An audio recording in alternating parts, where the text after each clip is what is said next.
Ini adalah kisah tentang Solo. Solo adalah sebuah robot militer canggih, dibuat hanya untuk satu tujuan, menjadi mesin pembunuh paling efisien di dunia.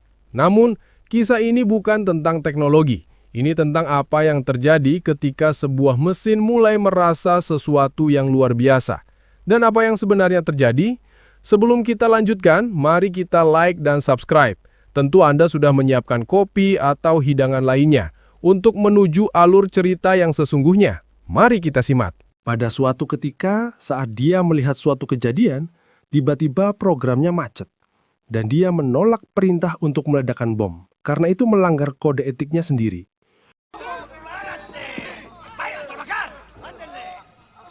We got a problem here.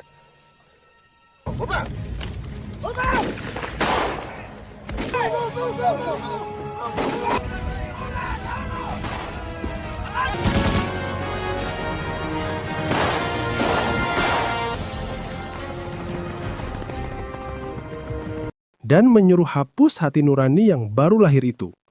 Solo didorong oleh insting self-preservation, artinya adalah kemampuan untuk melindungi diri sendiri, baik secara fisik maupun emosional, dari bahaya yang kini terasa seperti kehendak bebas. Dia tahu ia harus lari.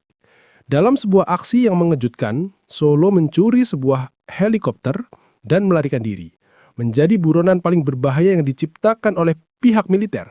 Dan aksi pengejaran pun terjadi. Dan Solo menabrakkan helikopternya. He's bluffing, sir. He's never gonna make it. Droids don't bluff. You heard the general, Mr. Thompson.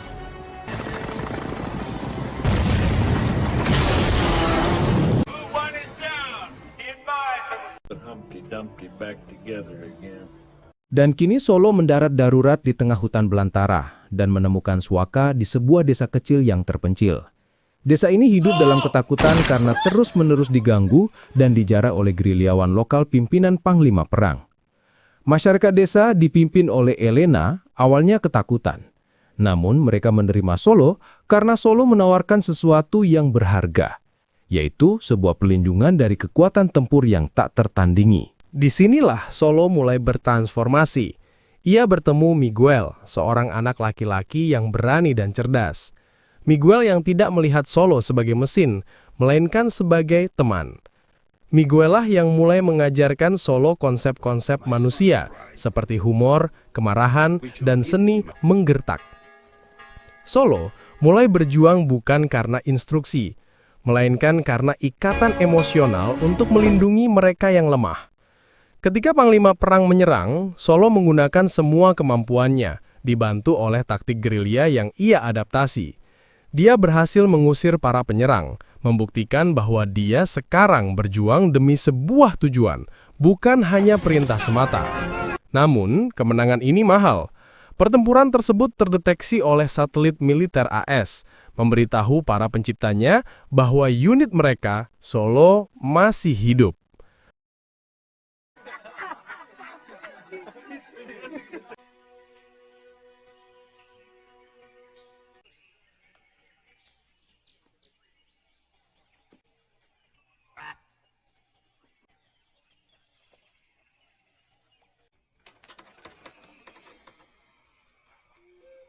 The structure's not solid. Thought you might be hungry.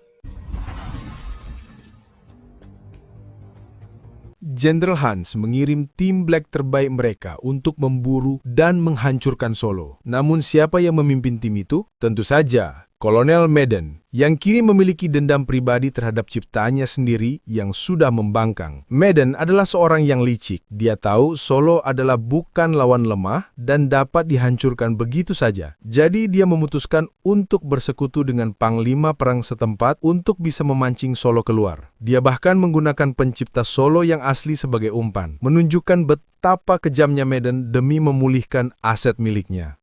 Setelah itu, terjadilah perang total antara Solo dengan para penduduk desa yang kini bersenjata dan berani melawan gerilyawan dan tim Black Madden. Solo berhasil melumpuhkan pasukan Panglima Perang dan menghadapi Medan. Dalam pertarungan yang sengit itu, Solo menggunakan kekuatan robotnya untuk mengalahkan Medan, mematahkan tulang punggungnya, tetapi tidak untuk menghabisinya. Tepat saat Solo mengira ia telah menang, datanglah mimpi terburuknya. Sebuah helikopter menjatuhkan MK2. Ini adalah Solo versi upgrade. Lebih kuat, lebih cepat, dan yang paling mengerikan, memiliki wajah dan kesadisan seperti Medan. MK2 melihat Medan yang lumpuh sebagai unit yang gagal dan menghancurkannya, sebelum kemudian mengarahkan senjatanya kepada Solo. Run! Go!